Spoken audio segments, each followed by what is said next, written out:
ಇದು ಬಹಳ ಇಂಪಾರ್ಟೆಂಟ್ ಶಹೀದವ್ರೆ. 5 ಗ್ಯಾರಂಟಿಯನ್ನ ಜನಗಳ ಮಧ್ಯದಲ್ಲಿ ಹೋಗಿ 5 ಗ್ಯಾರಂಟಿಯನ್ನ ಘೋಷಣೆ ಮಾಡಿದ್ವಿ. ಇನ್ನೊಂದು 6ನೇ ಗ್ಯಾರಂಟಿ ಅಂತ ನಾನು ಭಾವಿಸ್ತಾ ಇದ್ದೀನಿ. ಅದು ಚುನಾವಣೆ ಟೈಮಲ್ಲಿ ಘೋಷಣೆ ಮಾಡಿರಲಿಲ್ಲ. ನಾವು ಜನಗಳಿಗೆ ಮನೆ ಫ್ರೀ ಕೊಡ್ತೀವಂತ ನಾವು ಘೋಷಣೆ ಮಾಡಿರಲಿಲ್ಲ.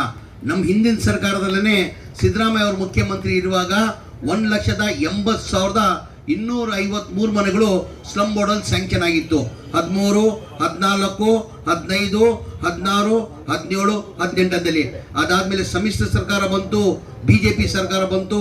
ಒಂದು ಮನೆನೂ ಸ್ಯಾಂಕ್ಷನ್ ಮಾಡಿಲ್ಲ, ಒಂದು ಮನೆನೂ ಕೊಡಕ್ಕೆ ಸಾಧ್ಯ ಆಗಲ್ಲ. ಕಾರಣ ಅಂದರೆ ಒಂದು ಮನೆ ಕಟ್ಟಬೇಕಾದ್ರೆ 7.5 ಲಕ್ಷ ರೂಪಾಯಿ ಆಗ್ತದೆ.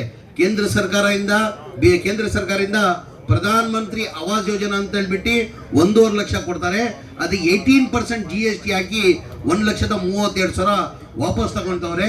ರಾಜ್ಯ ಸರ್ಕಾರದಿಂದ 1,20,000 ಕೊಡ್ತಾರೆ. ಅವರೇಜ್ ತಗೊಂಡ್ರೆ 3 ಲಕ್ಷ ಆಗ್ತದೆ. 7.5 ಲಕ್ಷದಲ್ಲಿ 3 ಲಕ್ಷ ಹೋದ್ರೆ 4.5 ಲಕ್ಷ ಬೆನಿಫಿಷರಿ ಕಟ್ಟಬೇಕಾಗಿತ್ತು. ಪಾಪ ಬಡವರು ಎಲ್ಲಿಂದ ಕಟ್ಟಕ್ಕೆ ಸಾಧ್ಯ? ಯಾರೋ 5,000 ಕಟ್ಟವ್ರೆ, ಯಾರೋ 15,000 ಕೊಟ್ಟವ್ರೆ, ಯಾರೋ 20,000 ಕೊಟ್ಟವ್ರೆ. ಅದ್ಮೇಲೆ ಕೊಡಕ್ಕೆ ಸಾಧ್ಯ ಆಗಿಲ್ಲ. ನಮ್ಮ ಸರ್ಕಾರ ಬಂದಾದ್ಮೇಲೆ, ಮನೆ ಸಿದ್ದರಾಮಯ್ಯ ಅವರು ಮುಖ್ಯಮಂತ್ರಿ ಆದ್ಮೇಲೆ, ಕಾಂಗ್ರೆಸ್ ಸರ್ಕಾರ ಆದ್ಮೇಲೆ ಬಡವರಿದು ದುಡ್ಡು ಕೊಡಕ್ಕೆ ಸಾಧ್ಯ ಆಗಲ್ಲ. ಜನ ಬೀದಿಯಲ್ಲಿದ್ದಾರೆ. ಸರ್ಕಾರ ವತಿಯಿಂದಾನೆ 4 ಲಕ್ಷ ರೂಪಾಯಿ ಕೊಡ್ಬೇಕಂತ 1,400 ಕೋಟಿ ಕೊಟ್ಟು ಮನೆಗಳು ಕಂಪ್ಲೀಟ್ ಮಾಡಿ ನಾವು 80,000 ಮನೆಗಳು ನಾವು ಆಲ್ರೆಡಿ ಹ್ಯಾಂಡ್ ಓವರ್ ಮಾಡಿದ್ದೀವಿ. ಇದೇ ಜೂನಲ್ಲಿ ಇನ್ನ 36,000 മനെകൾ കൊടുಬೇಕಂತ ನಾವು തീരുമാനം ಮಾಡಿದ್ದೀವಿ. കർണാടകയിൽ 5 ഗ്യാരണ്ടിയുടെ കൂടുതൽ കൂടെ ഒരു ഗ്യാരണ്ടിയും കൂടെ ഉണ്ടായിരുന്നു. അത് ഞങ്ങൾ ഇലക്ഷന്റെ സമയത്ത് പ്രഖ്യാപിച്ചിരുന്നില്ല. അതായത് പാവപ്പെട്ട ആൾക്കാർക്ക് വീട് നിർമ്മിച്ചു കൊടുക്കുക. രാജീവ് ഗാന്ധിയുടെ ഹൗസിംഗ് കോളനി എന്ന ആ ഒരു ഡിപ്പാർട്ട്മെന്റിന്റെ മുഖാന്തരം കഴിഞ്ഞ 23, 24, 25 വർഷങ്ങളിൽ കർണാടക സർക്കാർ 7,400 കോടി 7,400 കോടി രൂപ നീക്കിവെച്ചിട്ടുണ്ട്. അത് പാവങ്ങൾക്ക് വീട് നിർമ്മിച്ചു കൊടുക്കാനാണ്. GSTയും മറ്റുള്ള കാര്യങ്ങളെല്ലാം കഴിച്ചു നോക്കിയാൽ 4 ലക്ഷം എക്സ്ട്രാ ಕೊಟ್ಟಿದ್ರಿ. ഇപ്പൊ 4 ലക്ഷം കൂടുതലായി 7 ലക്ഷം രൂപയാണ് ഒരു വീട് നിർമ്മിക്കാൻ ചെലവാകുന്നത്. ഈ സർക്കാർ വന്ന ശേഷം ബഹുമാനപ്പെട്ട ജമീർ അഹമ്മദ് അതിന്റെ വസതി ഈ വീട് നിർമ്മാണത്തിന്റെ വകുപ്പ് അദ്ദേഹമാണ് ഏറ്റെടുത്തിരിക്കുന്നത്. ഇപ്പോൾ അത് ഹൗസിംഗിന്റെ ഇതിലേക്ക് 7 ലക്ഷം രൂപയാണ് ഒരു വീടിലേക്ക് കൊടുക്കാൻ തീരുമാനിച്ചത്. GST ഒക്കെ കഴിച്ചിട്ട് 7 ലക്ഷം രൂപ ഓരോ ഉപഭോക്താക്കൾക്കും കൊടുക്കാനുള്ള സംവിധാനം കർണാടക സർക്കാർ ചെയ്തിട്ടുണ്ട്. അതിന് സിദ്ധരാമയ്യ 7,400 കോടി രൂപ 7,400 ಕೋಟಿ രൂപ ನೀಕಿ വെച്ചിരിക്കുകയാണ്.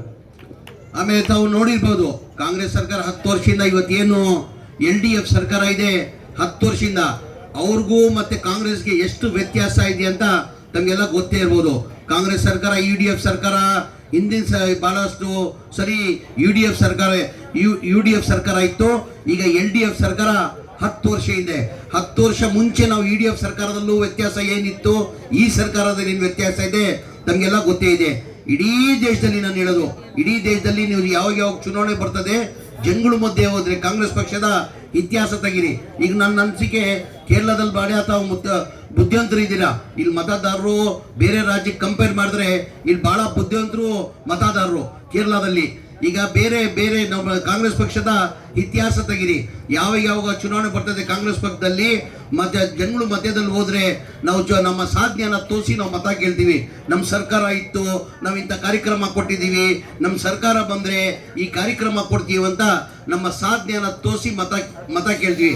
ಯಾವತ್ತಾನು ಇವ್ರು ಸಾಧನೆಯನ್ನ ತೋರಿಸಿ BJPಯವರು ಮತ ಕೇಳಿದಾರ? ಹಿಂದೂ ಮುಸಲ್ಮಾನ್ ಅವ್ರು ಯಾವ ಹಿಂದೂನು ಬೇಕಾಗಿಲ್ಲ, ಯಾವ ಮುಸಲ್ಮಾನು ಬೇಕಾಗಿಲ್ಲ. ಅವ್ರು ಬೇಕಾಗಿರೋ ಅಧಿಕಾರ. ನಮ್ಮ ಬಹಳಷ್ಟು ಅಲ್ಪಸಂಖ್ಯಾತರು ಮುಸ್ಲಿಂ ಸಮಾಜದವ್ರು ಹೆಚ್ಚಿನ ಸಂಖ್ಯೆಯಲ್ಲಿದ್ದಾರೆ. ಜಾಕೀರ್ ಹುಸೇನು ಇಲ್ಲಿ ಕೂತಿದ್ದಾರೆ, ಮೈನಾರಿಟಿ ಅಧ್ಯಕ್ಷ ಇದ್ದಾರೆ, ನನ್ನ ಆತ್ಮೀಯ ಸ್ನೇಹಿತರು. ನಮ್ಮ ಶಾಫಿ ಸಾದಿನೂ ಇದ್ದಾರೆ, ಬಹಳಷ್ಟು ಮುಸ್ಲಿಂ ಮುಖಂಡರು ಇದ್ದಾರೆ.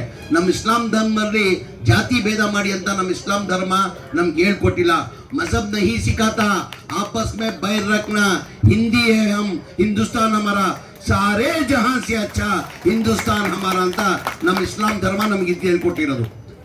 LDF സർക്കാർ കഴിഞ്ഞ 10 വർഷമായി ഇവിടെ അധികാരത്തിലാണ്. അതിനു മുമ്പ് UDF നമ്മുടെ സംസ്ഥാനത്ത് അധികാരത്തിലായിരുന്നു. അന്ന് UDF ചെയ്ത കാര്യങ്ങൾ എന്തൊക്കെയാണെന്ന് നിങ്ങൾക്കൊക്കെ മനസ്സിലാക്കിയ ആൾക്കാരാണ്. കഴിഞ്ഞ 10 വർഷം കൊണ്ട് LDF ഭരണത്തിൽ ഉണ്ടായ ദുർഭരണങ്ങൾ നമുക്കെല്ലാം അറിയാം. ഇനി അതുപോലെ തന്നെ അടുത്ത് വരുന്ന UDF സർക്കാർ നല്ല ഭരണം കാഴ്ചവെക്കുന്നതിൽ യാതൊരു സംശയവുമില്ല എന്ന് ഞാൻ നിങ്ങൾക്ക് ഉറപ്പു തരുകയാണ്. അതുപോലെ